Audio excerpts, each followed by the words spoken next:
prior, I have a referee, I call them referees, a referee that is near and dear to my heart, and he came to me through being a fan and bringing his daughter to the shows. Is one of our biggest fans, so all she wanted for her birthday was a wrestling show. So right now, we had a party earlier. Afterwards, we're gonna party with Belle, but today's Belle's birthday. We're gonna bring her out here. Belle, come on out.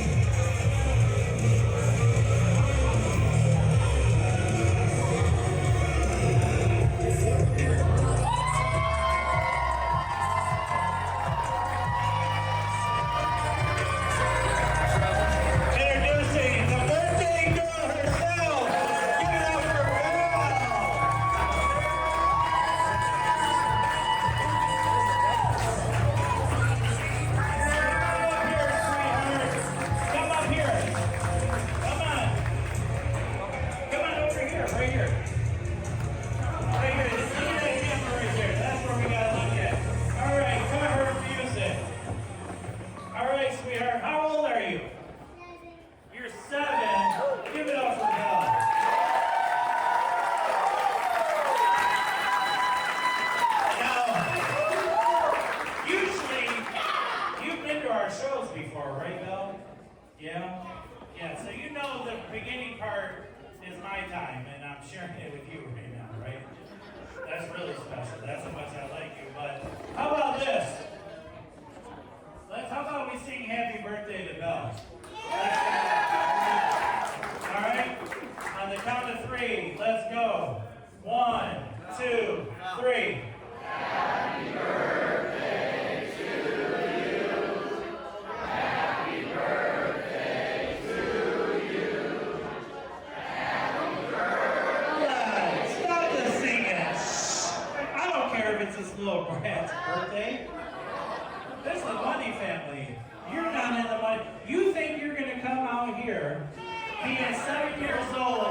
Hendrix and darling Rodger against Abdul, Hakeen, and Xero. You guys see that right now? Give me a referee out here. Oh, and this, you little brat, I don't care if it's your birthday, you manage these two up.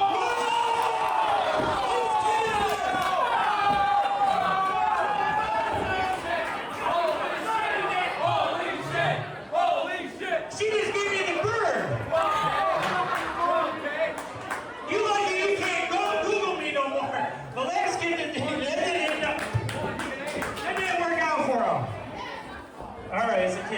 Good. You manage the ugly people. All right, referee, let's do this. You ready? You want me to start? Start. All right, ladies and gentlemen, welcome to ACIW Winter Slam. We are kicking this show right off. It is me, Summer Rawson, top of the food chain, and joining me today for commentary, we have... I'm your professional yeller, your loud bald man himself, CJ Owen, and love to be a part of here, of all class. And we're already getting things started with the Money family, and with G-Money in tow, with Hakeen. Starting off against Darling Rodger. Off of Darling Rodger, and while Hakeen is a little bit smaller than Darling Rodger with a beautiful back elbow, don't keep Hakeen as an underdog. The Money family runs deep, the skills run deep in the Money family, but we know Darling Rodger and Dean Hendrix is trying to do some good for the audience here. Pin attempt 1 and only a 2 count. Yeah, and as you said, Dean Hendrix and Darling Rodger coming in to kind of do some good. This show was dedicated to Bella. It's her birthday. She's 7 years old. And G-Money wants to come out and decide that the Money family is going to run this when this show is for her. I don't understand how sickening you can be to crush a little girl's dream straight in her face like this. But it seems like Hendrix and Rodger are doing a pretty good job at defending. And G-Money will always care about the only thing, him and yes, his bills. And his Money family.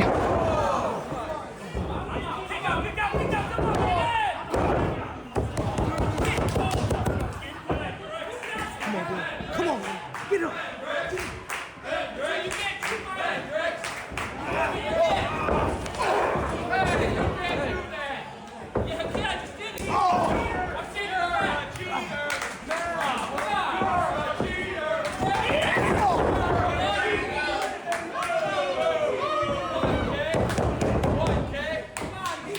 And, you know, Xero really is deciding to show this nasty side.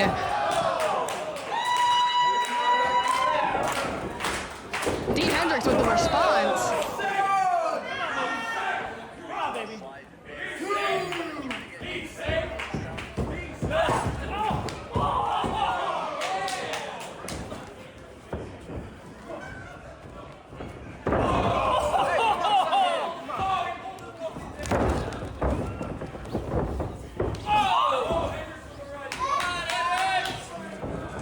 And, you know, the Money family is always on their tirade. They always are finding new ways to grow their stock, their profit here in all class. But Xero and Abdul Hakeen are defending this twisted group of individuals, and it makes me wonder if Rodger and Hendrix are actually equipped and have the toolkit to deal with a force like the Money family. As we see, Abdul Hakeen striking Dean Hendrix, even though he's not the legal, well, now he's a legal man, but when he wasn't the legal man, these are the kind of tactics that the Money family has in tow.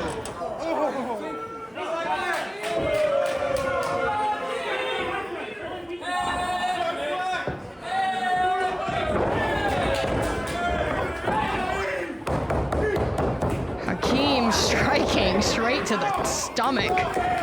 Yes, and Hakeen is, you know, really taking it to someone like Darling Rodger. And I told you that Hakeen is somebody to keep an eye on. Very nice slingshot elbow drop there. Pin attempt 1, 2, only a 2 count. And you know,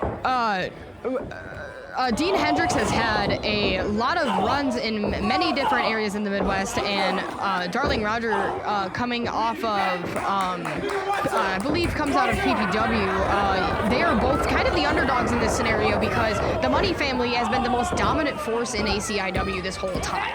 I mean, see, there's Bella. There's the little girl that G-Money decided to try and ruin the birthday of, which is not really looking great for the little girl's team here. Nonetheless, Xero working those knees into Darling Rodger's temple with a certain shot. You can knock somebody's you knock somebody's eardrum out. You could possibly, get a concussion with a right knee strike. You can knock somebody else. Yeah, that could completely get you out of the match if you don't get up from something. I mean, when somebody's on the ground for more than 10 seconds, the match is over. They will count through that. And those are the kind of things you have to think about with the way that the Money family breaks down their opponents and the way that they go about finding every single possible thing they can exploit, and doing so. Beautiful split leg and moonsault there. Pin attempt. Only a 2 count from Nick Xero. And while Nick Xero is nasty to the core, he's still very impressive and such a wild lineage of history in the Midwest and beyond for pro wrestling. And he's instilling it into the likes of Abdul Hakeen. And, the Money family, I mean, I don't know if I'd call them a family. They're kind of more of a pact. Hey, if we work together to get to get everybody gold, nobody can stop us. And I think that is the narrative that Hendrix and Rodger are trying to destroy here, because that ultimately makes it absolutely impossible and near impossible, almost unfair every time, for anybody to go after gold in ACIW. Y'all like that? It's like a swarm of insects is the Money family, and how they move. And obviously G Money there is the queen bee of them all. Berating the fans that paid to be here, that are here to support. Anytime he finds a way to yell at the people in the crowd, I'm sure G Money will find it, because he's quite angry, especially when things don't go his way. Well, I mean, if the Money family loses, he loses in the wallet. Obviously, that's the whole point. Dean Hendrix gets a tag, and finally, after minutes of violence against his partner, going right after Hakeen there. Dean Hendrix now very flashy but effective flatliner there. Pin attempt and only a 2 count. See, again, Hendrix is known, his title is headliner.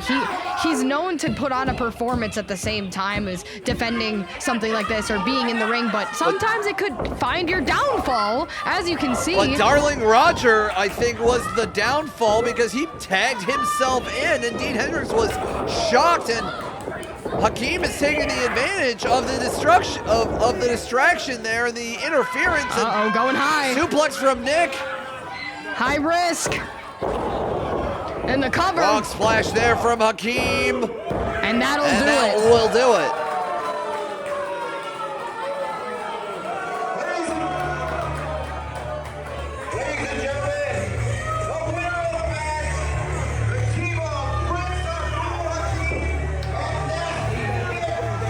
Nick Xero and Abdul Hakeen defending the notoriety, the rapport of the Money family once again in ACIW as they walk out with the win. Uh-oh, Xero doesn't seem to be done with Rodger just yet. Taunting Hendrix and Bella, planting him. This is what I'm talking about. You may not see ACIW that often, CJ, but this is the Money family. They're vicious, they're conniving, and they will do anything they have to get a win. And they walk out with a win tonight against Rodger and Hendrix. The stories of the Money family go very wide. And we know Money talks. The Money family are talking very loud right now. Standing tall in this opening bout. The Money family reminding the ACIW locker room and audience of their importance in this company.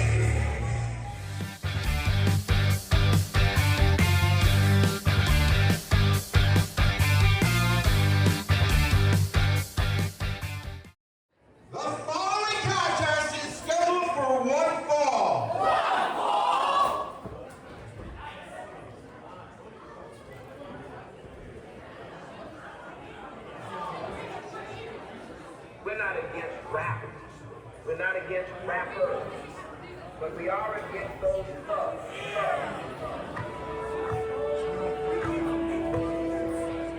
Season finale for All Class Independent Wrestling. And the big man, Machine Gun Bishop, is here. Weighing in at 265 pounds.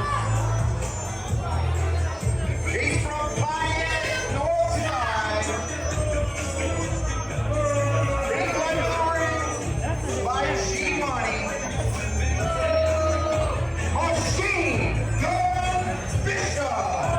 Machine Gun Bishop representing the Money family, as we saw in the last match. And let me tell you something, CJ. Every time I've seen Machine Gun Bishop, the name doesn't lie. This dude is an absolute tank. He's a machine. He is a force to be reckoned with. And the all-class independent wrestling roster has been being slowly put on notice of this fact as Bishop has been making his rounds in all-class. Well, Bishop is a living weapon, as we see here, and once again, G-Money has the microphone.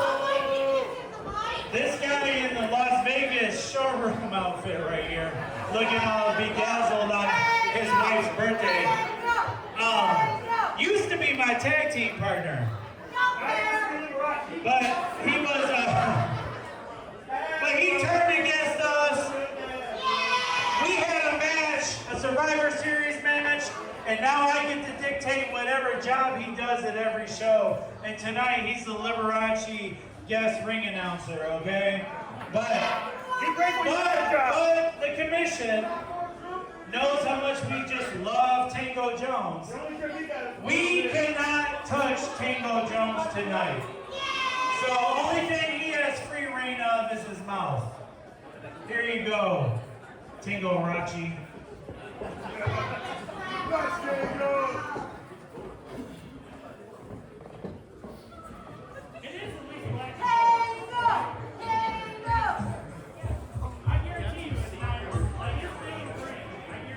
Well, Tango Jones trying to do his best, trying to do his due diligence here, and the Money family continues to make a name for themselves here in all class. Machine Gun Bishop has his hands full, however, with a man that has done so much for Michigan wrestling and pro wrestling in the Midwest as a whole.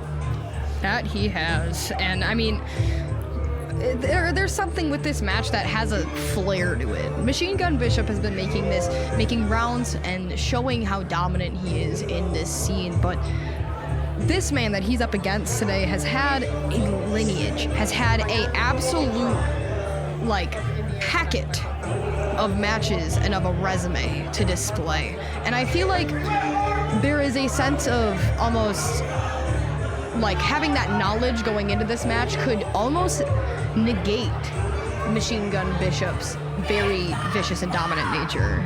And I don't know, I think this one's gonna be fun. I think this one's gonna be interesting, and I think that these two are gonna they're gonna go pretty head to head. I think they're gonna be pretty toe and toe with the actual who is gonna be ahead in this one.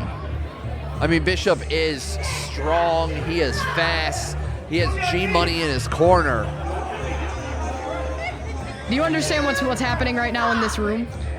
Mark Ross has one of the longest intros in Michigan independent wrestling. This is 2 minutes of Phil Collins's In the Air Tonight being played. Do you understand? Do you understand the tension in the room that's about to happen as he's about to come through? Because it's always a tension rising in the room every time you hear this happening.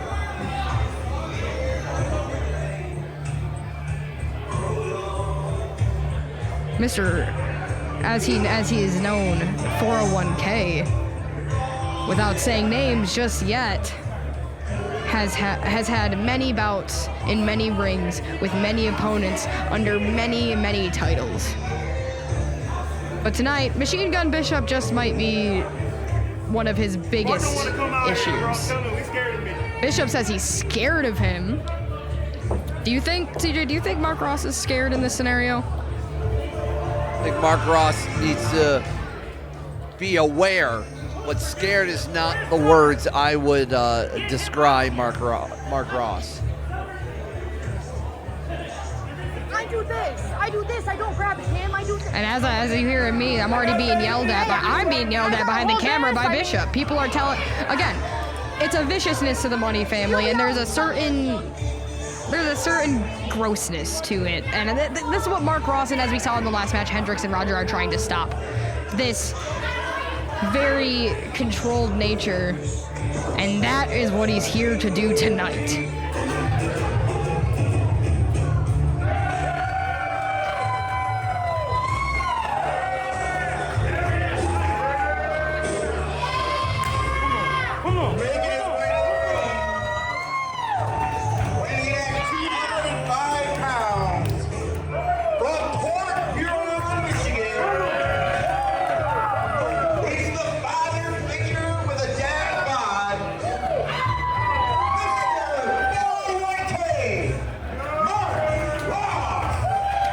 Mark Ross here and ready to display what it means to be a little bit blue collar, a little bit of that father figure of all class independent wrestling. And it makes me wonder, as I was saying, will his knowledge, will his lineage, will his years and years of experience be able to topple the monster that Machine Gun Bishop is in ACIW?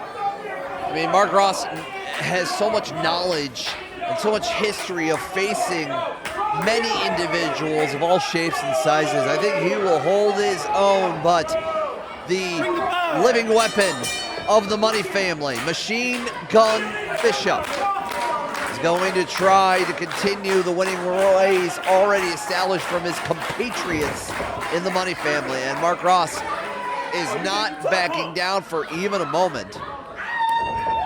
But as we can see, the pure strength of Bishop, I mean, Mark Ross may not be as tall, but that is a man being launched across the ring.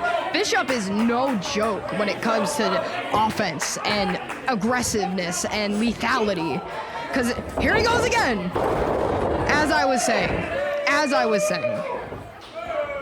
And Mark Ross is already feeling it from the beginning moments of this match, maybe getting a little bit too cocky. But I don't think it's necessarily cockiness when it comes to someone like Mark Ross. I think it's always a strategy in giving you a false sense of security there. As you can see there, going after the big man and trying to tackle him down, trying to choke the life out of Bishop. But Bishop is gathering himself in position and already slammed Marks in the corner there. And again, this is the kind of thing I'm talking about. Mark Ross trying to find an exploit, a crack, everything. Oh, Mark Ross being dumped out. Holy, absolute nasty fall by Mark Ross as he got pushed off of that top turnbuckle by Machine Gun Bishop. That was a nasty fall. I mean, that was at least 6 feet in the, maybe more, 6 to 10 feet in the air that Mark Ross fell onto the concrete. And hit his hip on that apron. I don't know if you noticed that, but he clipped to that lower back area, that hip area on the apron. And as we know, the apron is one of the hardest part of the ring. It's no joke when, especially at that height, it is not something to take lightly. But Mark Ross still showing he's got fight in him despite that nasty bump. I mean, it's going to take more than that to take down Mark Ross, but Bishop is feeling it, and you see Mark Ross and the smart ring presence of resetting the count outside, but, you know, it just cost him a moment here, and already now getting thrown around like he was nothing, like a bale of hay. That Bishop is throwing a grown-ass man around here at All Class. And it's one of those things where, yes, of course, it's a display of strength, but it's also breaking down almost every part of the body when you, high knee strike by Mark Ross, but it's almost breaking down every part of the body when you're flung that way. And Mark Ross still putting his body on the line for this offense. I mean, he has been dealt significantly more damage than Bishop has in this scenario, and he is still putting his all into offensively getting ahead of Bishop. He flung his whole body weight at the dude. I don't know if that's necessarily smart to do that, especially with all the damage, but it seemed to be effective from the top row. But Bishop, once again, caught Mark Ross in the air and slayed him in the corner. And again, Bishop, more offense, more assault on Mark Ross. And maybe,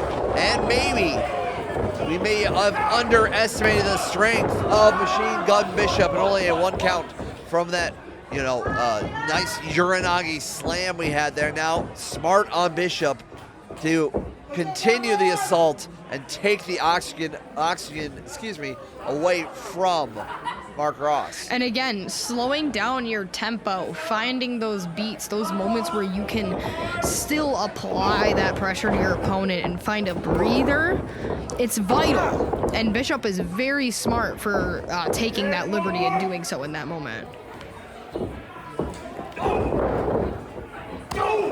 Ross with those killer kicks. If Mark Ross is known for one thing, he has one of the hardest kicks that he can directly strike. And that's even wearing his jumpsuit. They fly pretty fast. There is no quit out of Mark Ross. Trying to lift the big guy. I don't know what he's going on for here, but Bishop ended that rather quickly. Just taking the head off of Mark Ross. That might do it right here. Massive clothesline pin attempt and only a 2 count. Very cocky cover from Bishop, but very impressive. Arguing with the official. Bishop demanding the official, our official Eric, count the pin faster. I mean, again, it's all plain and simple. It's all rules. It's all regulation, Bishop. You have to understand that there has to be a 3 count, and you have to make it happen. You can't expect that to happen just because you ask for it. That is the type of it's almost like a privilege that the Money family has to demand these things. It's quite disgusting, in my opinion. Bishop using that strength once again to try to go for maybe a full Nelson Slay, and he already has both arms and locked in, but Mark Ross fighting through and kicking down the redwood of a man right there by the limbs, by the roots, off the ropes, but Bishop turns it around. Blue Thunder bomb.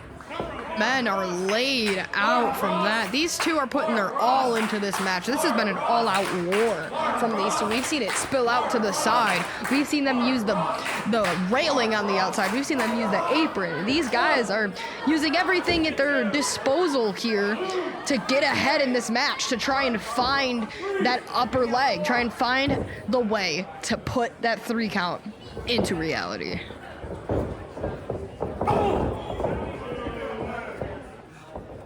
Massive strikes going back from both and forth. Ross and Bishop. Another kick lethal, to that we are just making leg. the same calls tonight, CJ.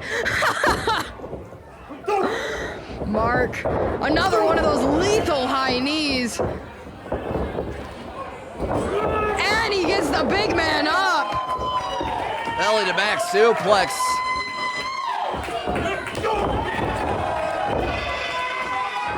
Nonetheless, it was effective, and now a running knee strike from Mark Ross. Ross has the opportunity here. Drops the elbow. Drop. Going for a second. Another high-risk maneuver here from Ross. High risk, high payoff. Cover. And that'll do it. Mark Ross takes home the win here. Ladies and gentlemen, the winner of the match, Mr. 401k, Mark Ross being the first one so far tonight, even though we've only had 2 matches, the first one to really stick it to the Money family here. He said, you guys can play your games, you can yell at our officials, you can do what you want, but I am here to defend the honor of wrestling and all class independent wrestling from the Money family. Mark Ross has done that successfully. Congratulations, Mark Ross. Wait until it worked it.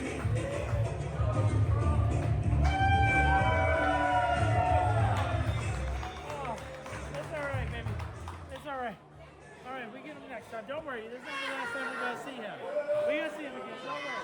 That referee let him stay on that counter.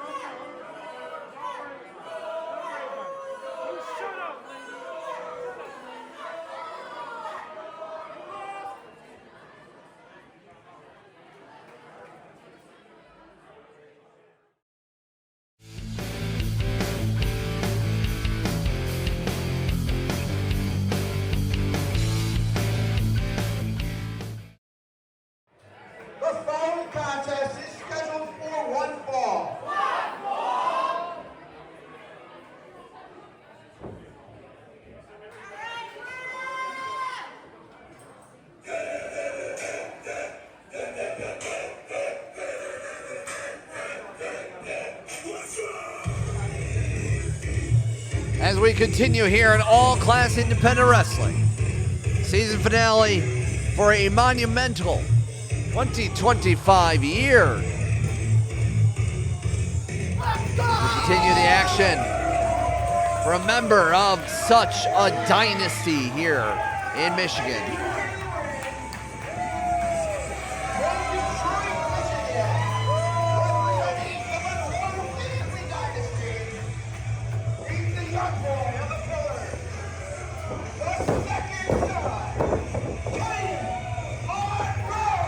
Caden Monroe coming in with a fire under those shoes as he steps through the curtain and makes his way around the ring. You know, I know Caden. He is one of my good friends, and I will say he has been absolutely tearing it up on the Midwest scene. Caden Monroe is coming from a family with such deep roots of pro wrestling. His brother MM3 been very successful across the world in many aspects. His father, the DBA, the most dangerous man in Michigan. Their grandfather wrestled for the NWA in the territories, but Caden Monroe is about to take on another young man trying to forge his own destiny here.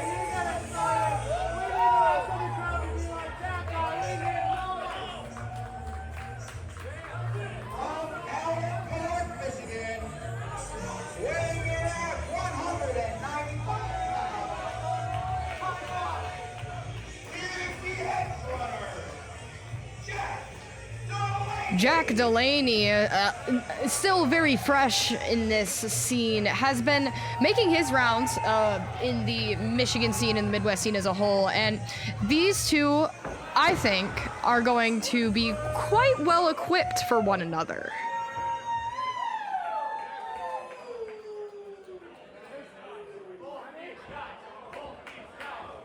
The crowd here for ACIW is behind both of these athletes tonight. CJ, what is your insight on what you know about Caden Monroe, Jack Delaney, at least specifically as you brought up the dynasty and lineage of Caden Monroe? Caden Monroe is getting so much influence and so much history of pro wrestling in his veins, and seeing his brother and his father and knowing the stories of his grandfather and doing well of wrestling. You know, there's a lot to live up to being such a young man with such influential family, but you know, it only builds your stock more, not only because of the history, but also pushing yourself to do more in the business. But as you can see there, maybe got caught up in everything from the likes of Jack Delaney, who I've also seen in a lot of places across the Midwest, you know, building his stock. You know, these are two young men who are trying to make a name for himself. All classes putting them on display here in one-on-one action with a reverse atomic drop there from Caden, and now a big boot, and now Monroe is going on the assault after taking the assault from Delaney. Pin attempt, and only a 2 count.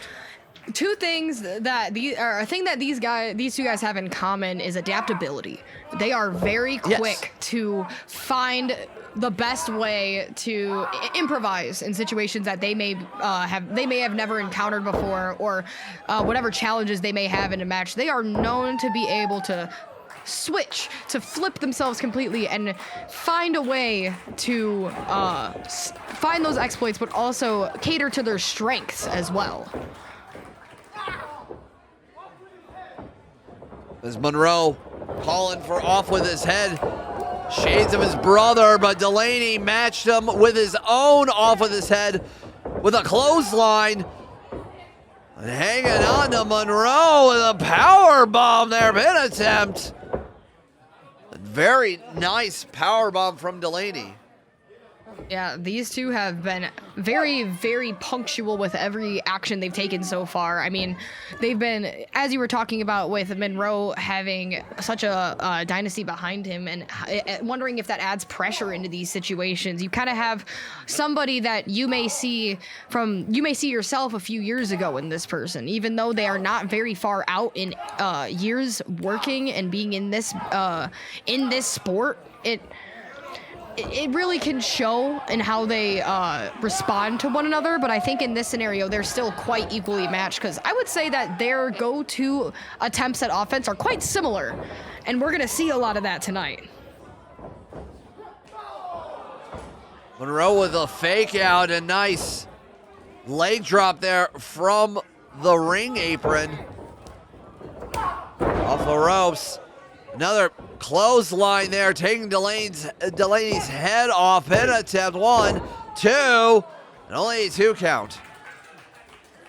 A lot of these very strong kickouts at 2. I mean, it just shows the grit that this roster has, and it shows that they are willing to do anything to not only represent themselves, but to represent what they believe in all-class independent wrestling. And Caden Monroe believes he, as he said on his way out, he's the best young boy to ever do it. And that would mean Jack Delaney is his enemy. Hook kick from Delaney. Catches Monroe in a tight spot, grabbing the legs. Oh, Delaney slips out. And attempts from both Monroe and Delaney, but a knee strike. And Monroe has the offense, Shining Wizard. That could do it. And that will do it.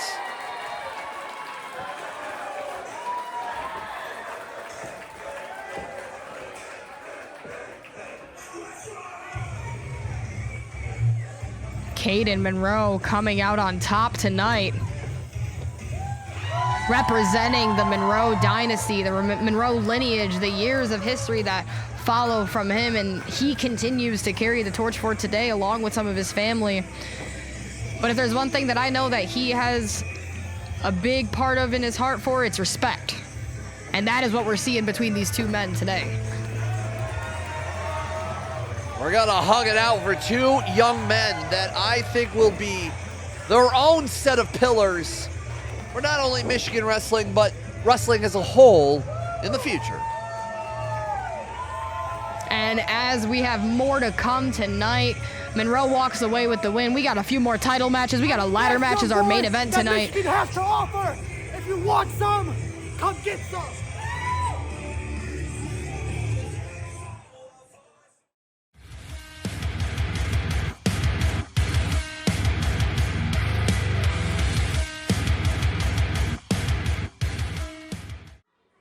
The following contest is scheduled for one fall, and it is for the ACIW Hardcore Championship.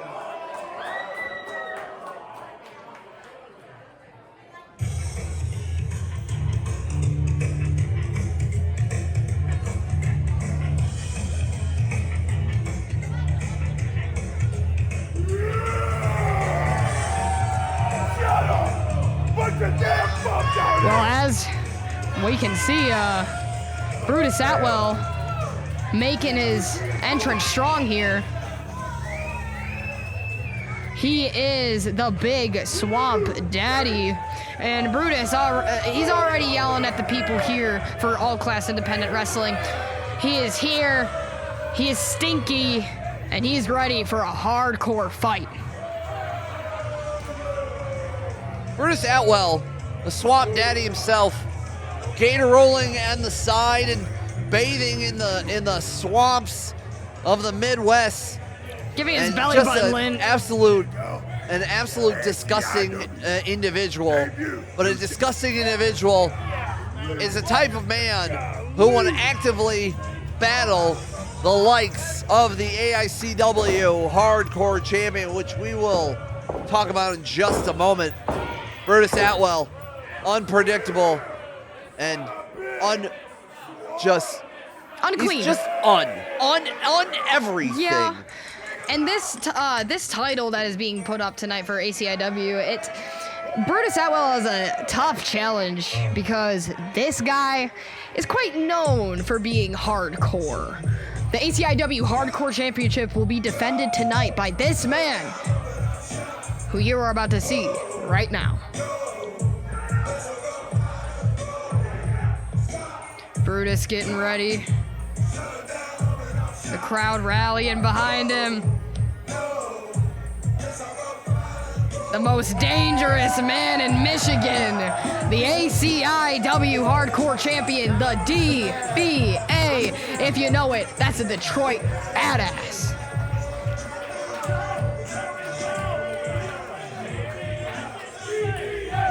The DBA, always popular in and around Michigan, but is a man that you do not want to upset and cross. Again, we talked about Caden Monroe moments ago. Well, his papa is about to show them all how it's done. And I think it's important to note, CJ, before he talks, he had 2 staple guns. 2 staple guns ready for this match. This economy? Weighing in at 309 pounds from the swamps of Shaper via the Xero. Here's the swamp daddy, Brutus Atwell.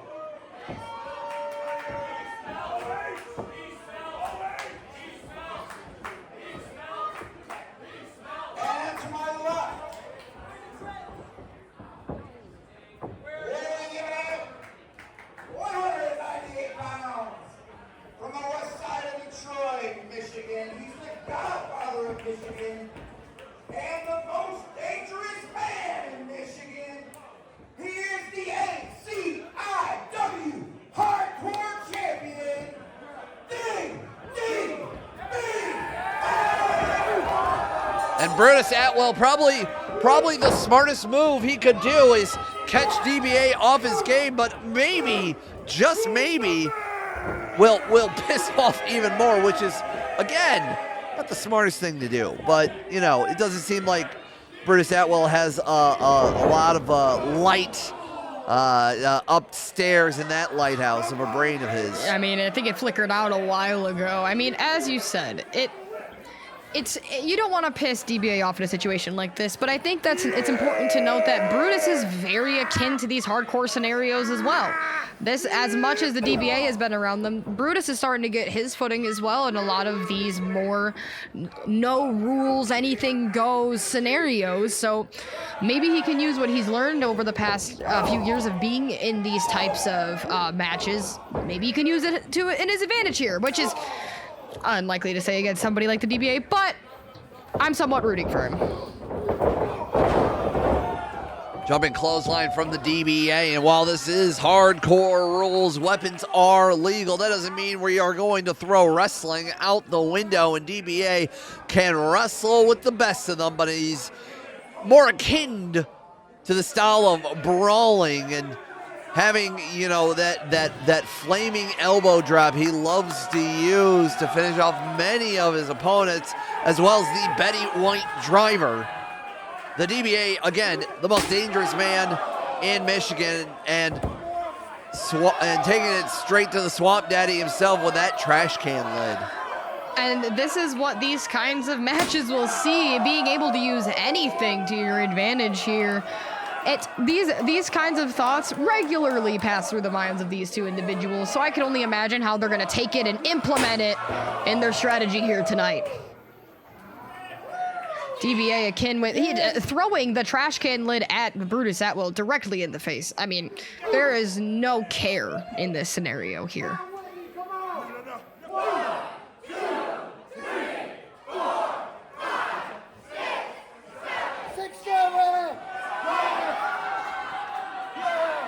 Who said that DBA can't be with the youth? DBA hitting a double 6-7 here at ACIW. 2 6-7s. If he hits a third, I'm walking. If he hits a third, that bell's ringing. I think we broke a rule there.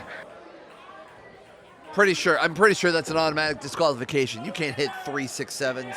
But DBA No now way. Flaunting his weapon of choice for this match this evening, the staple gun, as we saw him. It looks like he's about to He's got give Brutus Atwell a tip here. He's about to spin the iPad, ask 15, 20, 25%. I mean, I feel like it would be better to staple maybe some soap or maybe those like car air fresheners. to Brutus Atwell, but it seems like DBA's got $1 and money is talking to him. I mean, I guess Get it because it's in the side yeah, of the side. yeah, of his there you go. ear, He's talking to the money on the phone. He's got a good ear for it. But in response, launching the trash can straight to the face of Brutus Atwell. It's funny because the lengths these guys will go to, my point being proven exactly as he staples the bare foot of Brutus Atwell. Oh my goodness. I would wash my hands. I would wash my hands with bleach after that one. God knows what is growing on the I'm more ends worried about the staple in the foot rather than the crazy the crazy fungi that may be on the feet of Brutus Atwell. Ugh, what a gnarly scene here at ACIW. Well, Brutus Atwell seems to be a little tired here. And got a hole-in-one. I did not know DBA was a fan of Frisbee golf. Used a tire for it. Uh-oh. But once again, going for the top rope, and here it is. We About know to what light this it up. is. The flaming elbow drop, the calling card of the DBA. Target acquired. That might do it. And that will do it. And still, ACIW Hardcore Hardcore Champion. DBA. ACIW Hardcore Champion.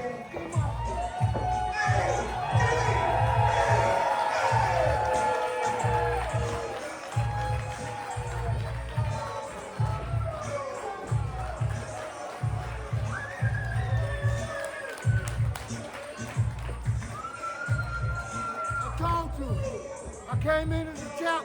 I'm leaving the fucking champ because I am the man. well, DBA is the man here tonight, and still your hardcore champion for all class here. And what a, just from 0 to 60, the type of match that DBA thrives in.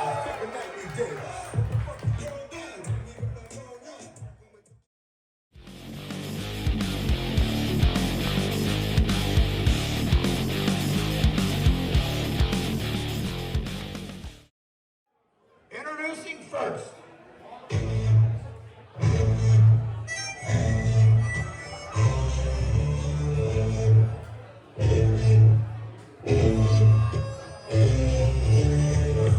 Oh, Fenton, you better get on your feet. You cheer for me. You get to witness greatness tonight. Come on, what do you got? Come on. 185 pounds of blue steel and sex appeal. He is the man in black.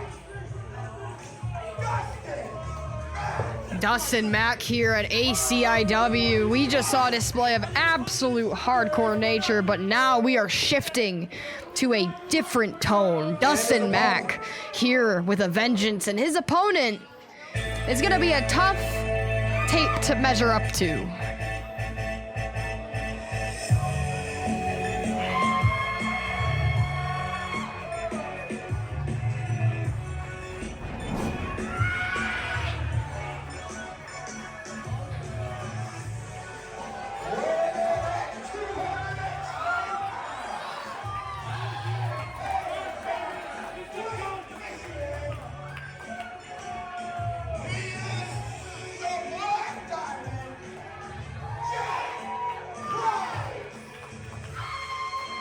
Jack Price really taking the temperature even cooler here in the all-class arena,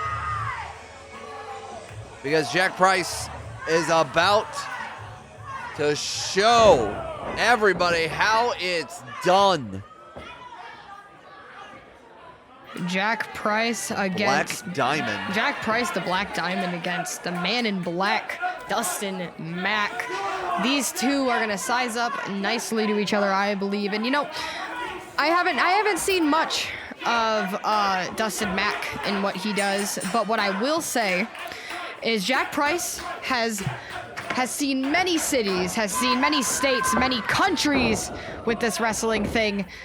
So he probably didn't see that. He definitely did not foot see, there.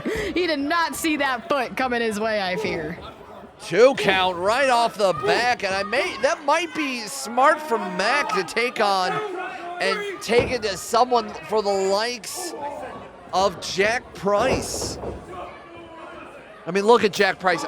Every moniker that Mack is calling himself, I feel like applies better to the likes of Jack Price. And who knows, Dustin Mack could, in this match, prove he may just be more deserving of these titles, of these monikers, of these nicknames. It really. I mean, to try to take down someone like Jack Price and his repertoire, his resume of wrestling would be such a sight to see, and he's still taking it straight to Price. On the offense, an absolutely killer clothesline that could take anybody's head off. Mack better get his game on, because I'll tell you what, if he doesn't sharpen up now, the Black Diamond is simply going to shine brighter. Jack Price catches Mack right in the ropes with a flurry of offense there. Pin attempt, 1, 2. Only a 2 count, and really topped it off with that jumping face buster while Mack was tied up in the ropes. Just very explosive offense from the Black Diamond. And I guess that kind of explosive offense may be what you need in this kind of scenario here. I mean, have they ever gone against each other? Have they ever gone against somebody similar to the other? Those kinds of quick decision movements and offense and damage are going to be the things that might just tip you over to get you just where you need to win a match like this.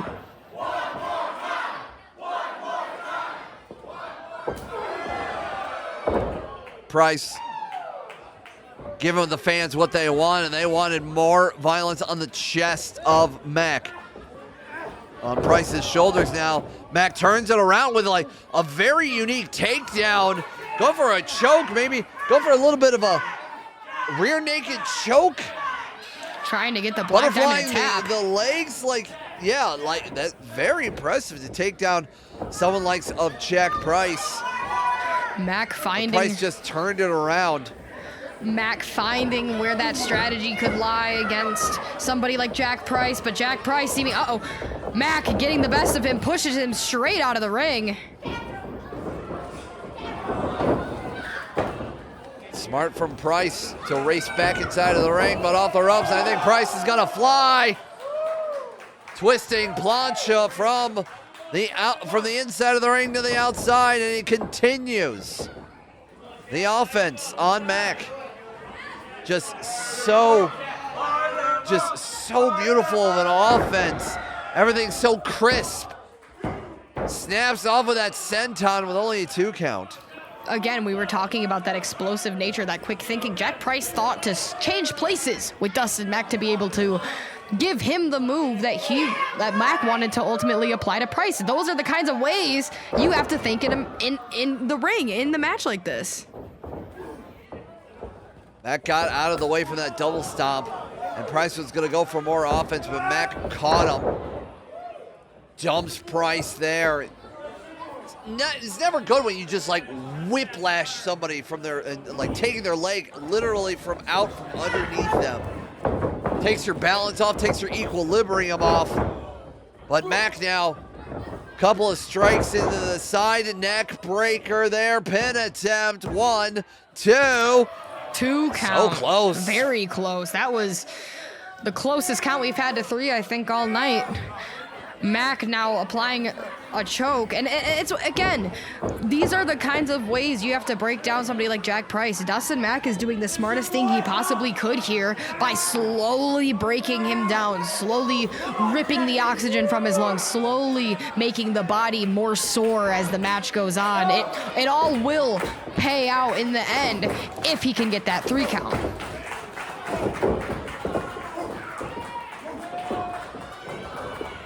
Price battling back against Mack. Reversal by Mack. But Price goes for a shot to the head.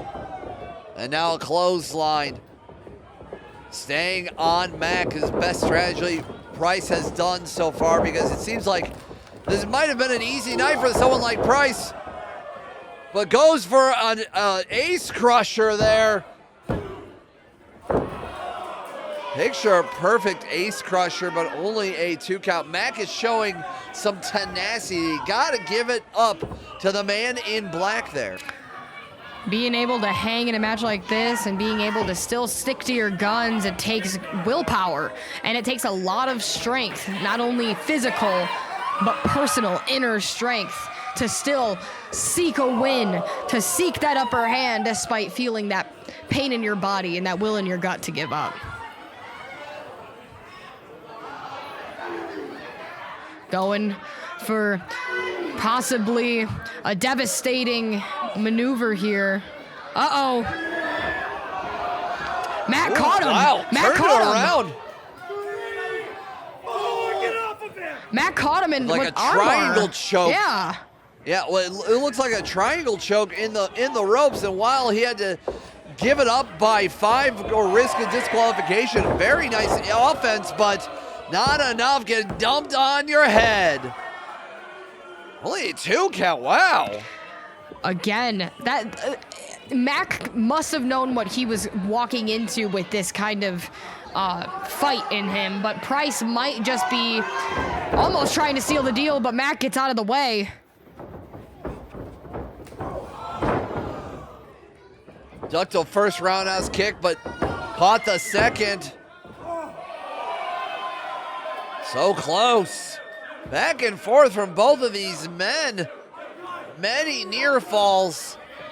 It really shows how well these two are willing to fight. And now, once again, another submission hold from Mack. You're seeing blow for blow, pin for pin. Both of them have gotten so incredibly close to that 3 count. And Mack now closer than ever to possibly making the Black Diamond tap out. They feel that victory, and they exploit that feeling and put it into action. Lung blower there. And that'll put away Dustin Mack. That'll do it. Ladies and gentlemen, the winner of the match,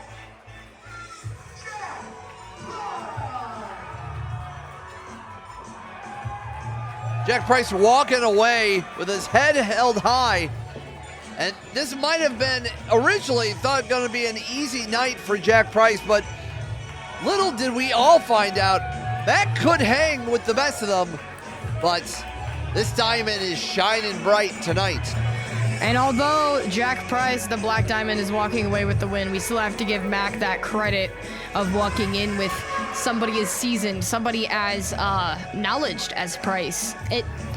He put up an amazing battle with it, and honestly, I would say that was probably one of my favorite matches so far. Congrats to both men, but specifically congratulations to Jack Price for walking out with a W tonight at ACIW Winter Slam.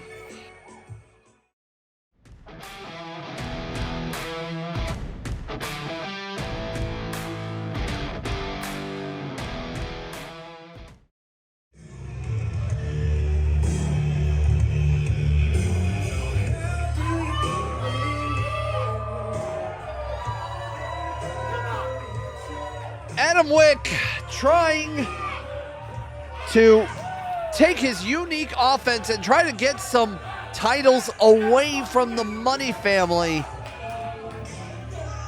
Wick, very, very interesting and unique and intense individual when it comes to his wrestling. Let's see if Wick can do it tonight. Wick repping the St. Brown jersey, a Michigan native himself, where ACIW is based out of. Let's see if he can stand and attest to the Money family's 24K tonight at ACIW Winter Slam in this championship bout.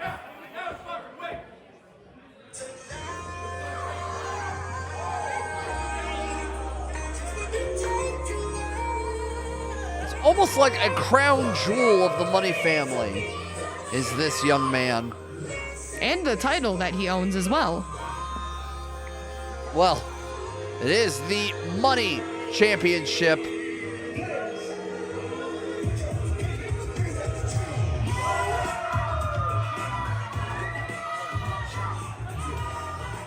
$24K, blinged out, shining brighter than multiple diamonds, as G Money in his corner once again, representing the Money family. But this is more important than anything.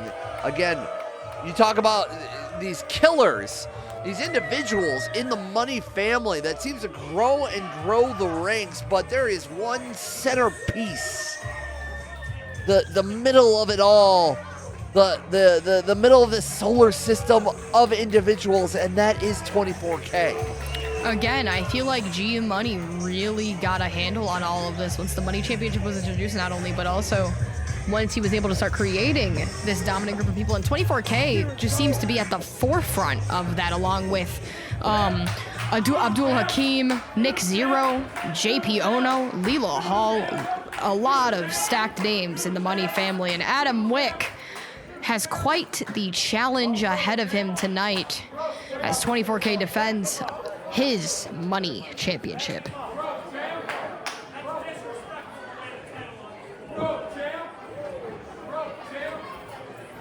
Crowd here anxiously anticipating the announcements. To my right, the challenger, weighing in at 175 pounds, representing the Death Threat Army. He is the bastard son of Sin City, Las Vegas, Nevada. He is Adam Wick! Adam Wick standing tall tonight, hoping to get a belt under, or a new belt under his belt, I guess you could say. The champion, Double belted. and coming to the ring by G Money. From Warburg, Michigan, weighing at 7 gold bars, representing the Money family, is the Golden Standard 24K. 24K showcasing what the Money family is capable of, holding this championship and representing the brand that G Money has built up so far in all-class independent wrestling. And Adam Wick is hoping to rip that dream from this reality, rip that title away from the Money family. And who knows? It could be nice to have the Money family kicked off of their high horse. Oh, wouldn't that be a great thing? And taking the wind out of their sails and maybe loosen up the grip that the Money family has here in all class. You got those push-ups? Your mom does better push-ups when she's on me. Adam Wick with some choice words for 24K, it seems. And you can talk all the smack, you can talk all you want, and this applies to 24K and the Money family too. You can talk all you want, but if you can back it up in the ring, if you can back it up athletically, offensively, defensively, that's where it matters. Your words mean nothing until you step in that ring.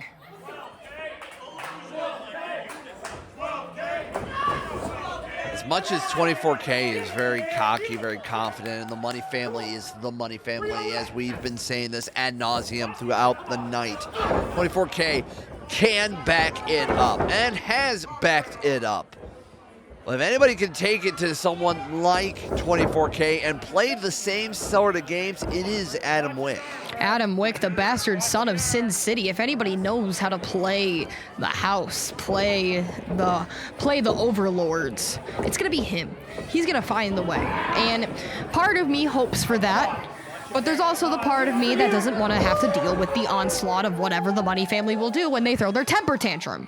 It all has a ripple effect, and Adam Wick is hoping to take away this title from the Money family and leave them one less title at the end of tonight. Adam Wick off the ropes, trying to go for some sort of ace crusher there, but both men ducking and jumping and diving across and away from each other. You ain't got me on me, Adam. You ain't got that on me. Your time is done. More choice words between the two. It's as you said, 24K can back it up. I believe that Adam Wick has the possibility of being able to back it up here, but so far he hasn't really been able to prove it, and there's G Money. Again, the Money family's tactics are coming into play in a title bout like this. No surprise there, G Money getting involved, but also does not like, 24K needs it. And at one point, it's really funny because at one point, the faction known as the Death Threat Army had a stronghold in Michigan wrestling, and that seems to be gone by the wayside over the years. And places like here in All Class with the Money family has really kind of taken up that mantle. Adam Wick on the offense there with that absolutely gnarly foot to the face for 24K. Adam Wick calling, possibly trying to get a 2-for-1 special here. 24K smartly moving out of the way, dodging impending doom, and gets ahead on Adam Wick. And it is that mindset and that offense from the likes of 24K that's made him so successful across Michigan and beyond. Seems like he was going to try and plant Adam straight on the head. These two men giving it their all. Adam dropped straight onto the ring apron. It's where the ring and the metal frame meet. The hardest part of the ring, so to speak. And 24K taking a 24-carat victory lap here in the middle of his match, and now just toying with Adam Wick now. It's one of those things where I wish he would continue that offense instead of boasting. You're a champion. I want you. You have so much opportunity to get ahead and inflict more damage and possibly end this match sooner. This is the kind of offense and aggression I need to see from 24K. Stop wasting your time boasting and show what you're made of.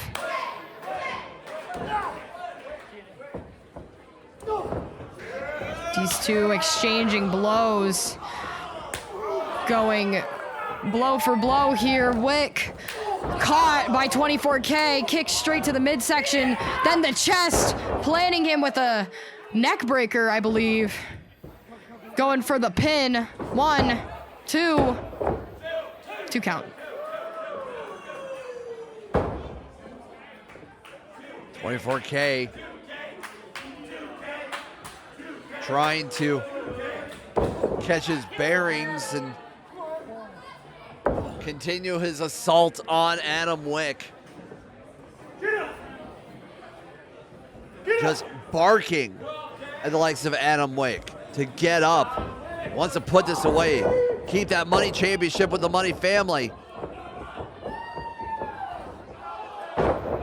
Both men Looked down. like a gory special going to a knee strike there, and really gave Adam Wick some time to recover more. The ref has started the count. Both men are down. If both these men stay on the ground till the count of 10, this match results in nothing happening. That's it.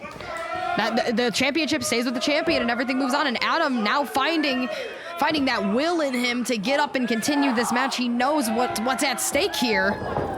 Coming back with a fire in him.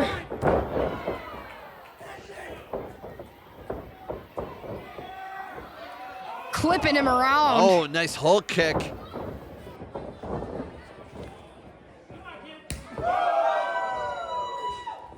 Adam Wick gaining some steam there and dumps 24K on the outside. Chope from Wick. And he is fired up. We've seen a lot of that out-of-ring offense tonight. I think at least we've seen people take liberty there and find ways to continue that offense outside of the ring. But can he continue that momentum? And yes, he can. And now a shot to G-Money, which is the smartest thing anybody has done so far tonight. And Wick on the top rope. Going for a double stomp, nobody home. Big boot from 24K. Stops Wick in his tracks.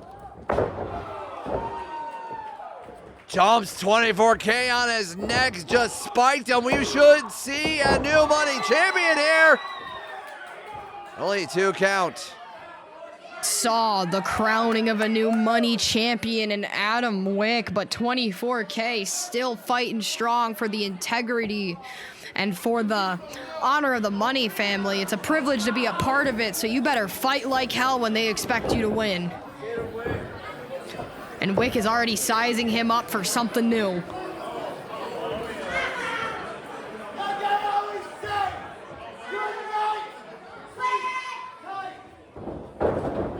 Adam Wick maybe taking too much time to shout at 24K and giving the opportunity to 24K to potentially end this match and keep his money championship.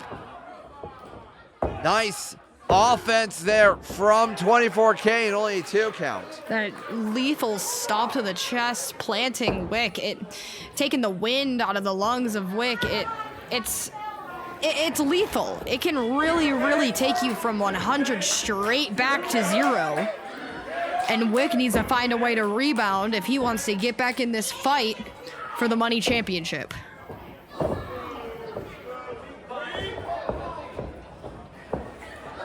And 24K still continuing this vicious assault. That stomp was exactly what he needed to get the wind back in his sails to defend for the Money family. Clipped! Absolutely clipped by Adam Wick as he went to try and fly over. Foot straight to the jaw, setting him up. Adam Wick might be doing the impossible here and can take and disrupt the Money family if he can win this. 1, 2. And only a 2 count. Caught 24K in the corner with that kick and just dumped him over the ropes, and then a knee drop. Any other match that could have done it, but 24K showing that he's got 24K balls here and surviving. Again, it seems like Adam is starting to run out of gas in the tank. Same with 24K. Could that have been the last little bit Adam Wick had to try and get this title? But it doesn't seem like the gas has run out just yet. 24K. The referee tries to separate the 2 men, but a low blow from 24K, and that might secure a victory there by hook or by crook. 24K finding the moment where he could send that low blow. So I don't think we'll have any little Wicks anytime soon. But he did what he had to do. 24K is still our money champion, representing the Money family. G Money checking on his guy. Both of them being dealt damage this match. Adam Wick gave it his all, but it seemed like the house won here tonight.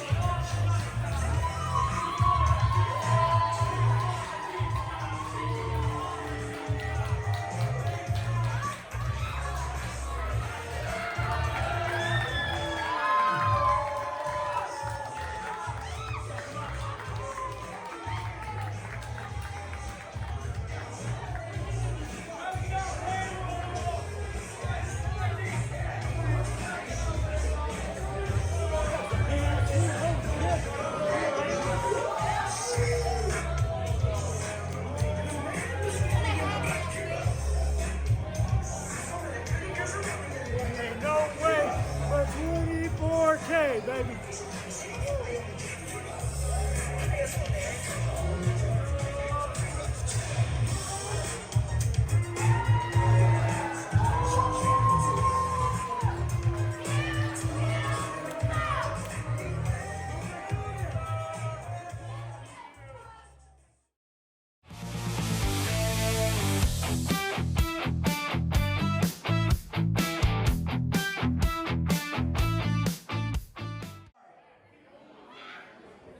The following contest is scheduled for one fall, and it is for the ACIW Women's Championship.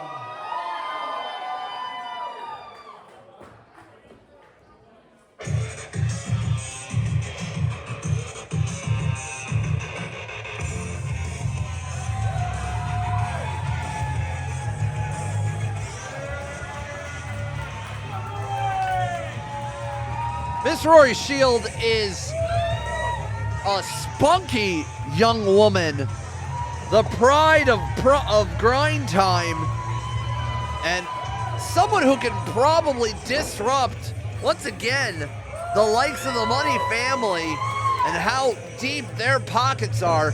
But Rory Shields can hit hard like the rest of them.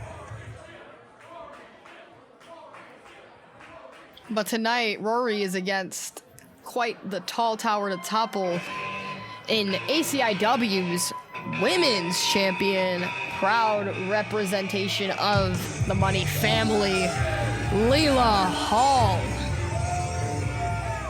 While Leela Hall is very impressive in such a young career, you know, we know that G-Money got his hooks into the young, influenced Leela Hall. And nothing against Leela Hall. Leela Hall is very impressive in such a short time in her career, really making a name for herself across the Midwest and even showing up in places like OVW. But here in All Class, she holds the ring of the Women's Champion.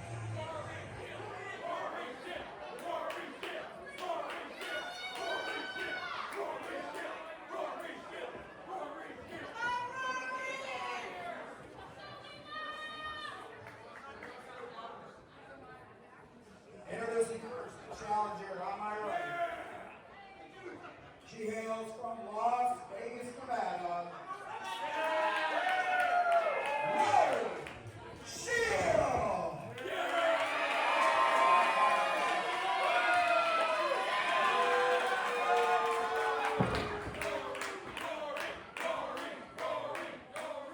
And on my left, the champion from Wyandotte, Michigan. She is the ACIW Women's Champion. Leela correcting our ring announcer here. Uh-oh.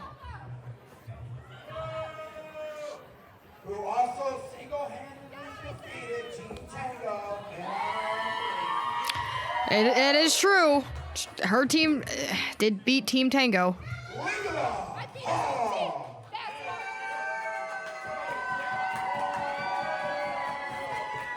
Really rubbing it in there from Leela Hall. But nonetheless, someone like Leela Hall, just bad attitude, and she turns it around in that ring.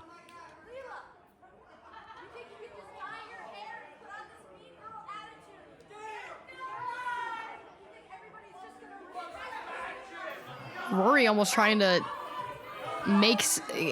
get some sense into Leela's head, saying, you're being mean. I know who you are. This isn't really what you're supposed to be. Trying to get a handshake out of the Women's Champion.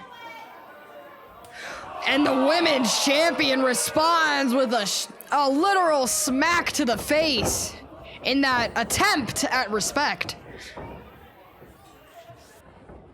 Well, Rory Shield has really turned many corners in her career and knows how to get mean at like the best of them, but Bulldog there on Leela, pin attempt. Only a 2 count. She knows what, you know, the people like G-Money, you know, whisper in her ear and influence the way they wrestle, maybe make poor decisions, maybe, you know, cutting corners and things like that. But bad attitude and natural ring ability like Leela Hall, especially with someone like G-Money in your ear influence you, this could be disastrous for young Shield. And, you know, these two both have made their names known in this sport, in this circuit. And, you know, something like having a title to your name and having multiple titles to your name, both of these women know that feeling, and know that feeling when you're in the hunt for something like a women's championship. And ACIW is no stranger to having many people in the hunt for a title, and especially with something as competitive as this, and as somebody as lethal currently as Leela Hall, Rory Shield needs to be pretty much prepared for anything Leela or the Money family may throw at her. I've called many of battles with Rory Shield and many of battles with Leela Hall. Nice boot there from Leela. And both women, every time I've seen them wrestle, whether it's each other, whether it's other opponents, whether it's even men, both of these women show up and show out. They are wonderful stars in the making. They're tough, they're beautiful, they know how to wrestle and how to entertain a crowd. These two know what they want to do and how to do it well. The only way to beat the other is to pull out something that their opponent cannot expect from them, because these two women know each other all too well in the circuit across the Midwest. And these two are no stranger to high tension, high stakes, and high reward. And I think we're getting that on open display tonight, as Leela gives it to Rory in her almost routine standing moonsault. Is that? I mean, Leela Hall is a natural athlete, being a cheerleader, and that takes a lot of work to do, but a lot of those moves have really resonated in a wrestling style. But Rory Shield, the pride of grind time, taking it straight to Leela Hall, and now with a bulldog, and now turning around with a bridge chokehold here, right in the center of the ring. This could be it for Leela's reign as ACIW Money Champion. Rory has that cinched in if she can get to that bottom rope, and she does, breaking up this submission hold. That could have been Rory's pathway to the Women's Championship, but Leela had that ring awareness at her wits.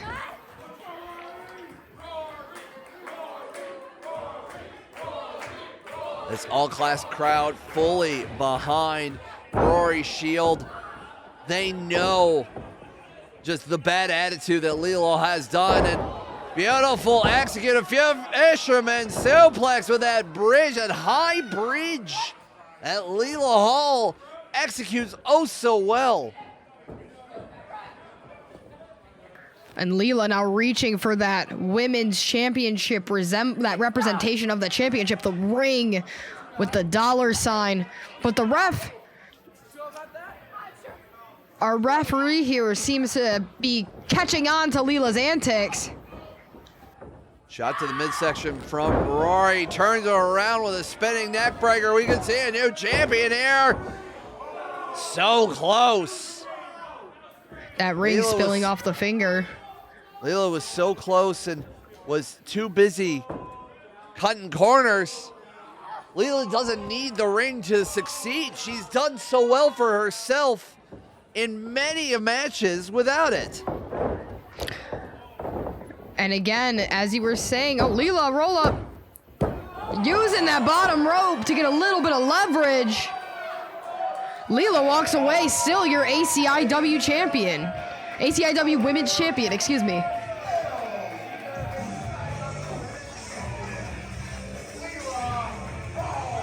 It's unfortunate that a great athlete like Leela Hall has to cheat to win, but it's what the Money family does to you.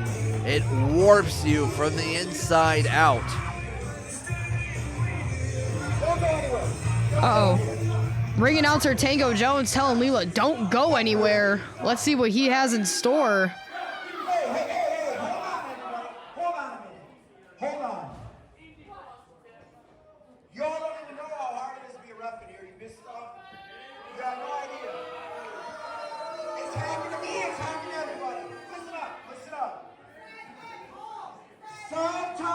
missed some stuff. He didn't see it. We all saw it. I saw it. So what? Your feet were on the ropes. It doesn't matter. I know I'm not the ref. There's nothing I can do about it now, but Saturday, February 21st, Waterford, Michigan, cross the line 3. Rematch.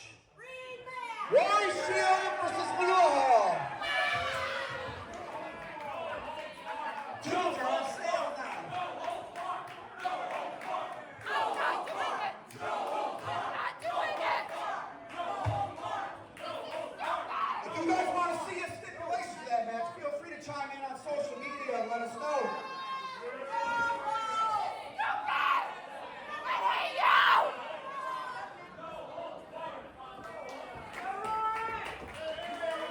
Tango Jones making it official. Seems like Rory's gonna get another opportunity here in ACIW to get that women's championship. Tango caught Leela's act. And seems like justice was served here tonight at ACIW.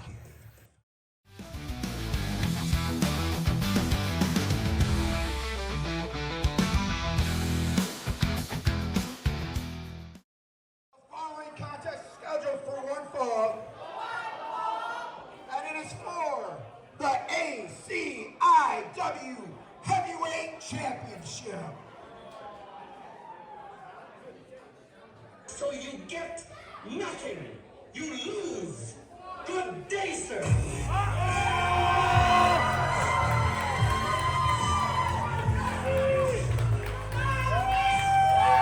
Known by some as Tommy Vendetta, to others Thomas Oliver Vendetta, the lovable psychopath, Tommy Vendetta is here, and he's ready to try and take another shot at the Money family's long run of champions and dominant contenders as he faces off in a title competition tonight. Let's see if Tommy Vendetta can strip the Money family of one of its gold gems.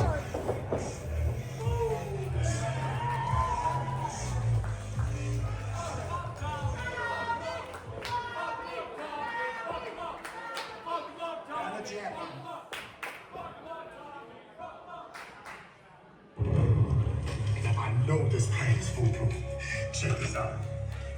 First of all, you and me start working at the bank. Doesn't matter the position, okay? Just so long as we get in there, right? Then we just go there every day, do the work, gain their trust until we get them in the palm of our hand. All right? That's how we get the money. That's the beauty of it, bro. They deposit the money into our bank accounts. Week after week, month after month. They're not even gonna know they being robbed. And then 20, 30 years later, we walk out the front door like nothing even happened. Mother, that's called a job! Everybody get down!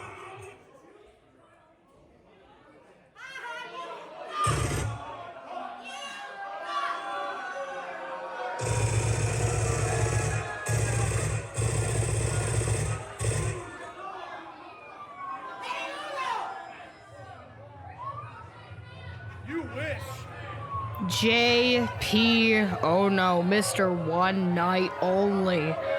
The top of the food chain when it comes to title in the Money family. He is your ACIW heavyweight champion. And of course, Ono has Nick Xero and 24K in tow. Seems like G-Money needs to take a break. But it doesn't mean his cohorts aren't very far. But I don't know if Ono's ever faced the likes of someone like Tommy Vendetta. World traveled, has had numerous battles, bloody battles with some of the best in the world. and also has had a very diverse list of matches under his belt. The challenger, weighing in at 215 pounds, hailing from Wick, Michigan, and representing the Pillars, he's the proud husband of MM3. Here's the lovable psychopath, Tommy Vendetta!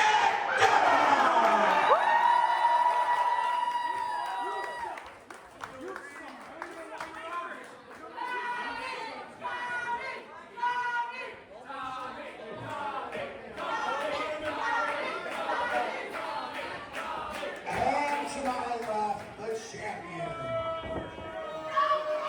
Weighing in at 190 pounds, representing the Money family. He is your ACIW heavyweight champion. Heavyweight! Mr. One Night Only, J.P. JP Ono continuing the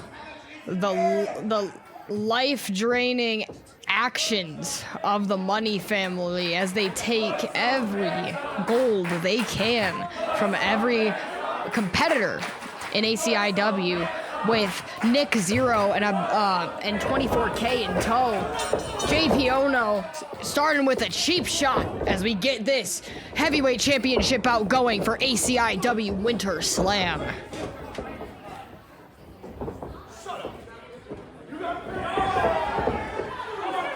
And unfortunately, Tommy Vendetta is already going to be dealing with all of the shenanigans with the Money family. Nick Xero, 24K. I'm sure we'll all get their licks in here.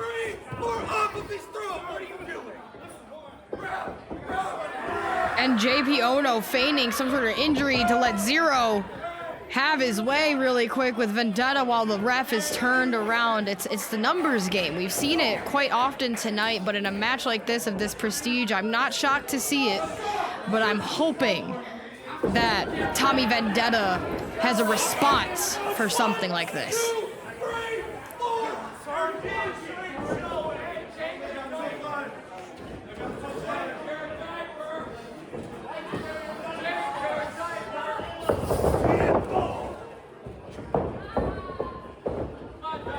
Seemingly sizing up Vendetta for something, but Vendetta had a response quite quick.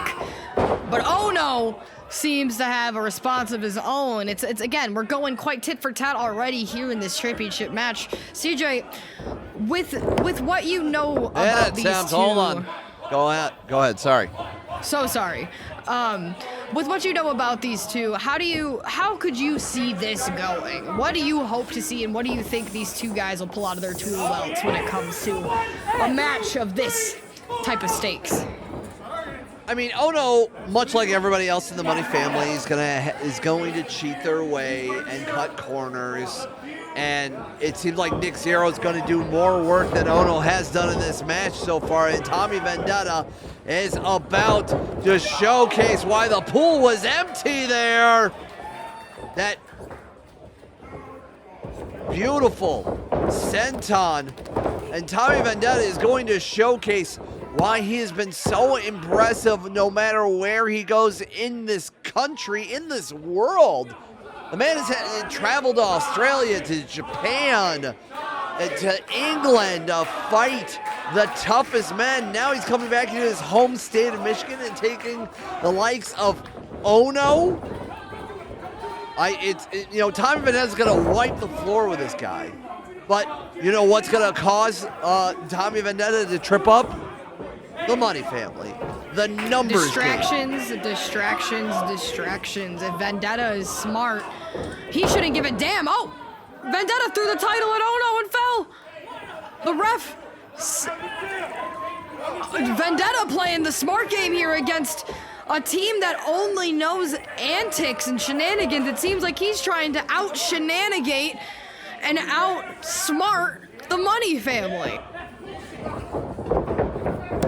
Quick, small package roll up and only a 2 count, and Tommy Vendetta again going straight to Ono. Pin attempt, 1, 2. And it just seems like so close. We could have seen a new champion here. The strength of Tommy Vendetta is going to try to put Ono away. Pile driver. It's Nick Xero making himself known in this match. Pulling our official Eric out of the way, trying to stop the count. If Eric were smart, if our official were smart, he'd throw him out right now, but Vendetta seems like he's gonna handle it all on his own. It's called the lovable psychopath. It's moves like this, and now he's going after Nick Xero, and rightfully so, giving him a pile driver for his troubles as well. Vendetta, although tactical to deal with the numbers, was it smart to take your eye off of Ono for that long? Plants him straight to the top of the head. Kick out at 2. These two men have been going tit for tat, they're neck and neck, each of them having a response of their own for whatever the other has to throw at them. You're watching two men scratch and crawl to try and either reclaim or gain the ACIW Heavyweight Championship. Tommy Vendetta, once again, shot into the midsection, and the referee might have gotten shot in the crossfire, but Ono going downstairs once again and showing the true colors of the Money family. And attempt cover. 1, 2, 3. And that is gonna be it, I fear. Ono taking the quick opportunity. And still, ACIW Heavyweight Champion, Mr. JP Ono finding the crack in the wall and finding the best way to come out on top tonight. JP Ono returning the heavyweight championship to the Money family. And I'm sure G Money and his comrades are gonna be quite pleased to see that gold come home to the undeniable faction of G Money's Money family.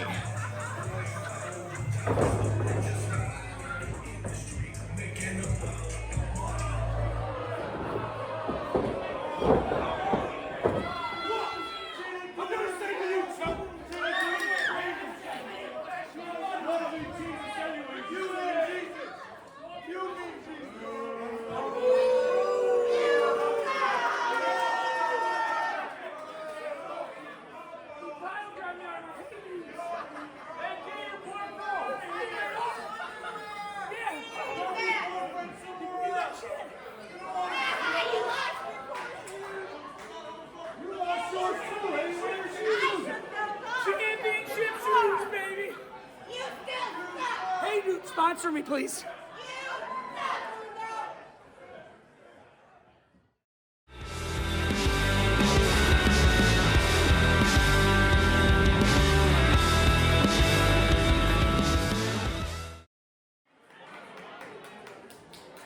You guys know how ladder match works? There's only one way to win it.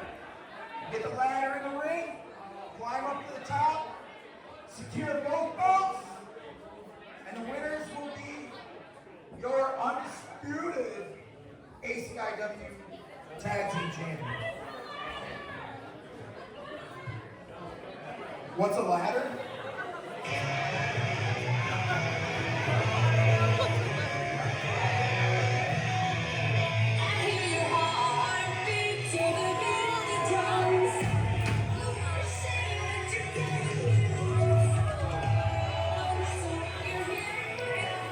The Pact of Uncle Chase Burnett and Zane Silver, these two coming together to form a tag team to hopefully tackle the force of those effing guys, your ACIW Tag Team Champions, Jay Leo, Don Tone Leon. These guys, look, these guys have to get their game together because I have never seen these two tag. I could be wrong, but if they have not worked together yet, I hope that they can get their bearings just enough so that they can get ahead of this, because I promise you their opponents are no easy task.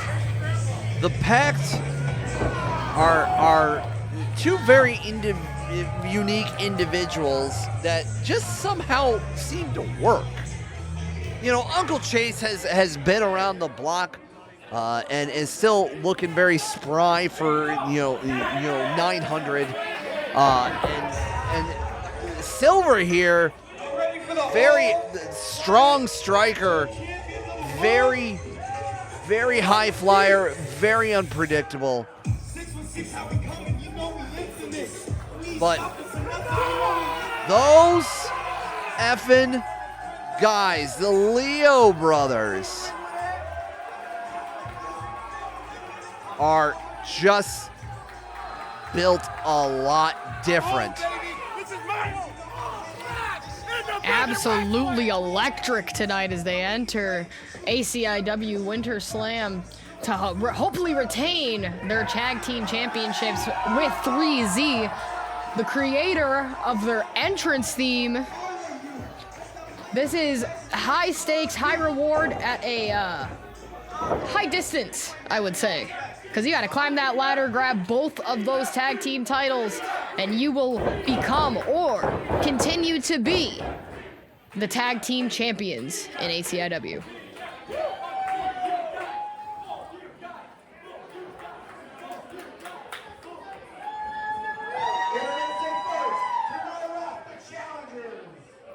Standing at a combined height of 11 feet tall, from Whisper Stadium, the Last Dragon, Zane Silver, and Uncle Chase Burnett, they are the Pact!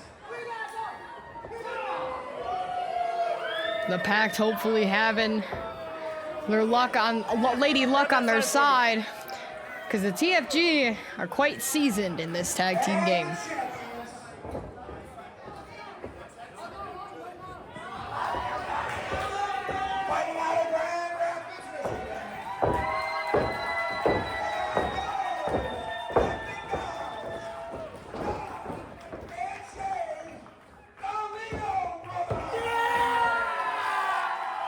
Jay Leo in front, Don Leo behind him. The Leo brothers really making a name for themselves across the country, and really kicked it up a notch when they traveled to Japan last year.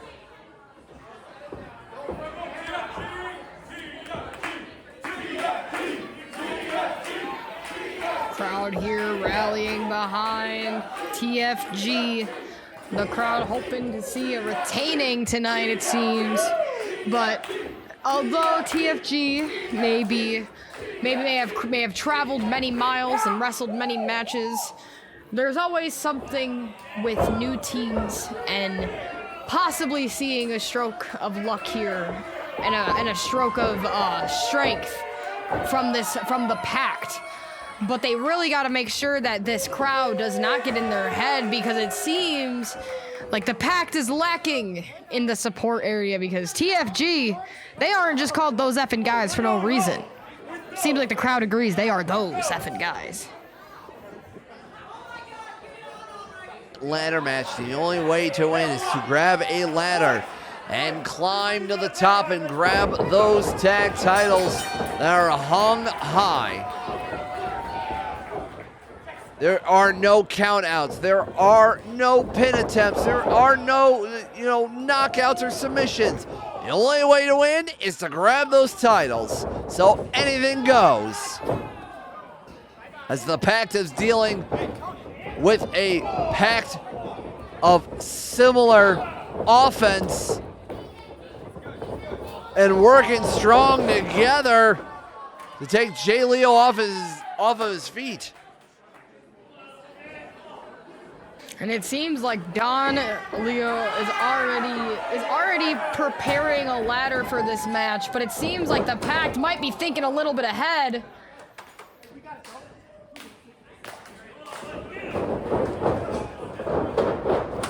Oh, launching the steel of that ladder straight to the face of Chase Burnett and Zane Silver. Although Zane may be wearing a mask, I promise you that steel hurts just the same. That is absolutely lethal to be able to deal damage like that to not only one, but two people at once.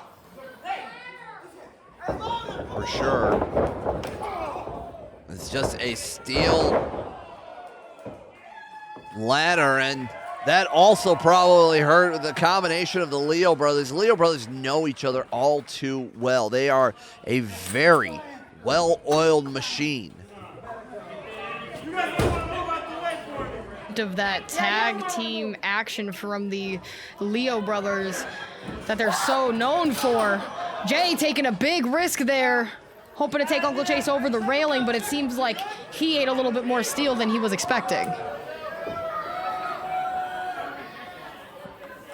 As Don is in the middle of the ring, was almost going to set up that ladder, but now he saw that the Pact was working together, so he's going to use that ladder as his temporary partner and try to take out the Pact, but the combination here by the Pact is very interesting. I mean, we saw some of that tag team movement from TFG, and it seems like the Pact decided it was their turn to shine in the tag team realm of the match here, and they are taking it to both Leo brothers. 2-on-1 scenarios are never good in a tag team match, and they were able to take out both Leo brothers in 2-on-1 scenarios just now. That's a great showing from the Pact, especially in a high stakes match with experienced tag team members like those effing guys are.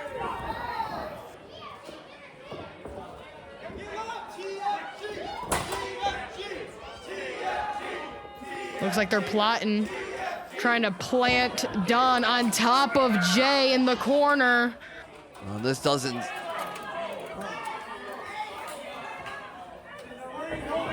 look good. Set up a ladder. I think Zane is gonna possibly throw Chase. Oh no! 4 knees, metal on bone on all of those guys. That had on those effing guys, actually. Yes. And you know, none of those things react well. That was a symphony of pain. All roads led to ow in that scenario. But Don still finding the fight that these brothers need to keep these tag titles in tow. Removing the ladder from the scenario. Stunner by Chase. And Zane with a drop kick. And Uncle Chase really seems to use his veteran know-how and using the strength of his opponent. They seem to know where the other one is at very well. But Jay Leo, so conniving, so strong, but doesn't matter how strong you are when your back's going thrown into a metal frame of a ladder. You know, I was about to say there's not much you can do about the fist of Jay Leo, but there's also not a lot you can do with your back being slammed into many beams of steel. Now, there's nothing you can really do about that either. Crowd still rallying for TFG here, wanting to see a win for Jay and Don. But Silver and Uncle Chase are trying to put a complete halt to the hype train behind those effing guys, hoping to take those titles off of their waists.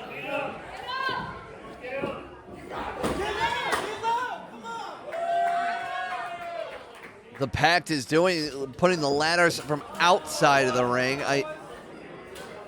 You gotta I can't need those imagine what they ladders could be going for. Yeah, you need those ladders to help get you to the titles. They got one. Also, almost losing their footing here. Trying to double suplex the ladder? I guess that was the case. Hitting what seems Jay straight in the knee. Don in the head. Both men, all men are down. Zane calling for the titles. The Pact first on their feet out of that scenario. That was one of the most interesting things that could have happened in that scenario.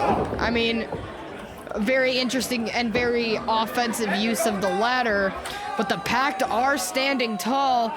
As absurd as that tactic may have been, it seems like it may have benefited, it may have worked. Ascending, but Don with the response, taking the ladder out of the equation. There, what can you do about absolute turkeys of arms coming straight to your face? Jay Leo has Chase up and slams him down. And I think TFG is kicking it into high gear.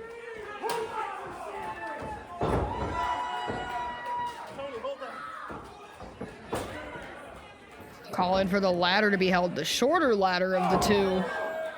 I don't know if that one will get you all the way to the top.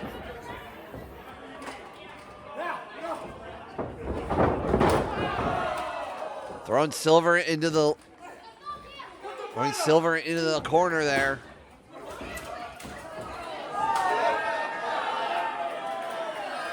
Making a little bit of a ladder sandwich there. And using Chase as a weapon and injuring his own partner. And now the Leo brothers are in control.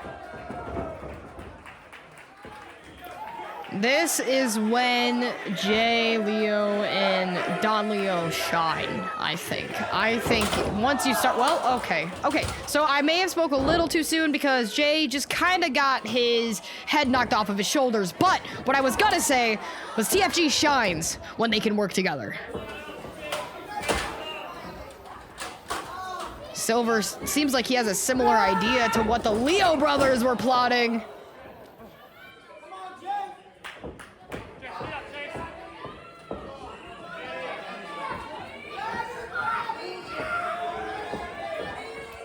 What can the Pact do to try to take down TFG?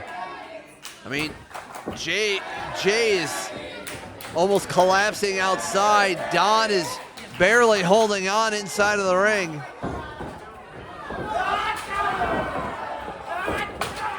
Well, that's one way to use a ladder. Almost equipping himself with, oh, well, you know, it was smart until it wasn't. They're tactical, but they may not be as aware of their surroundings as we thought they were going to be. This has been a long match so far, Peapod. Mistakes happen, but if Don can successfully... okay, well, a lot of mistakes may have happened just now, CJ, but they are still the tag team champions. They have to regain those titles from the top. And Don really tried his best to make use of that ladder, but again, mistakes happen. It's okay.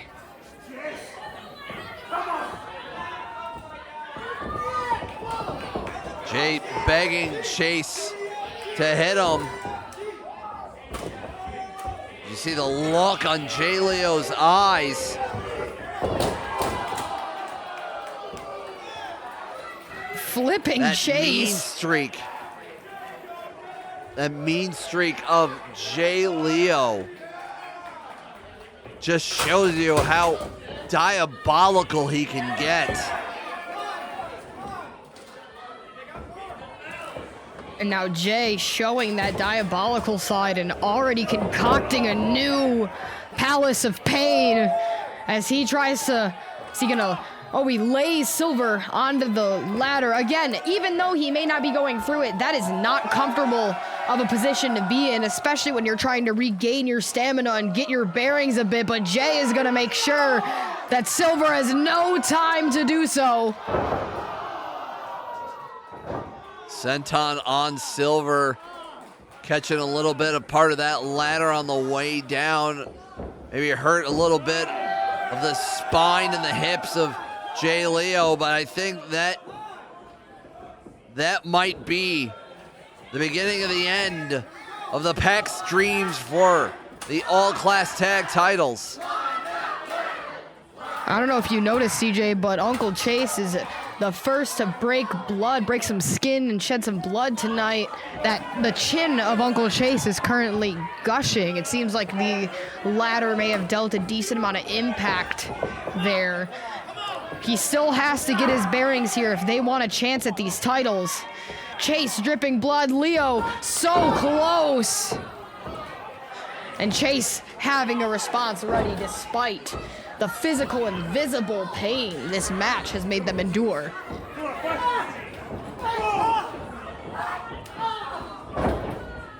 Couple of strikes there from Chase. Off the ropes. Ricochet splash from Chase.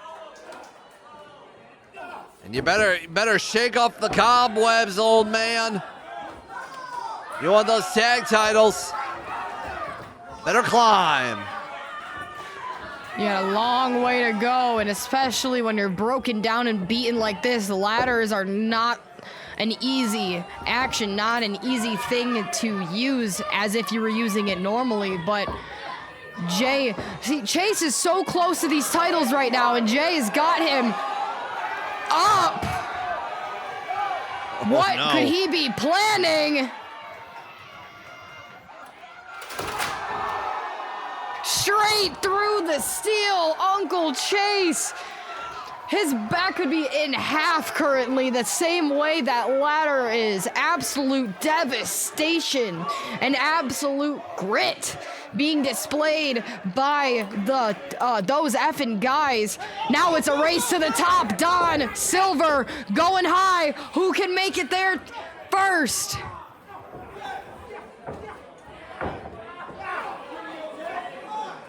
Both men on so close to taking it all. Don knocks out Silver. And I think we have Don holding him tight. I don't know if we do just yet. How are you gonna figure out what to do here? And a knee straight to the forehead from the ceiling. Don had to have been at least 15, 20 feet in the air dangling, and that knee went straight to the noggin. I'm sure that he's shaking up a bit. He's seeing a few stars, but keep your focus on those titles, Don. It seems like Jay is trying to get some life in his knee. 3Z, getting in between his brothers in arms here. 3Z getting involved, shoving Silver.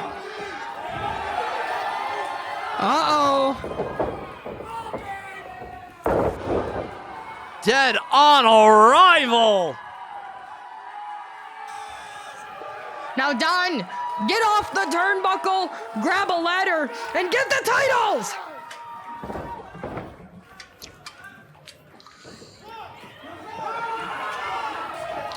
TFG getting ready to scale.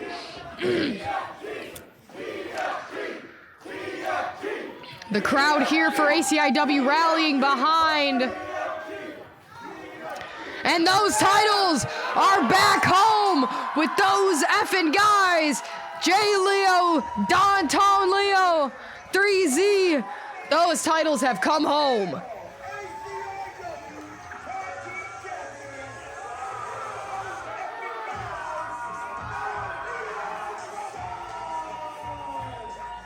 The Leo brothers have shown once again why they are one of the toughest tag teams coming out of Michigan. And you need to keep tabs on the Leo brothers and be a fan of those effing guys. Those effing guys walking away victorious. We want to thank you all for tuning into the show and supporting all-class independent wrestling. Make sure you get your tickets for February 21st, 2026. I've been Summer Rawson. And I am CJ Owen, and you are you. What guys? And thank you so much for watching. Epic! Guys, I said, what guys? So epic, guys! And those are those effing guys. Thanks for tuning in, everyone. Get your tickets for February. And we will see you at the next ACIW show. In my home. And check out who will take off in 2026. Because it seems like those effing guys are bound to have a great year going in this way.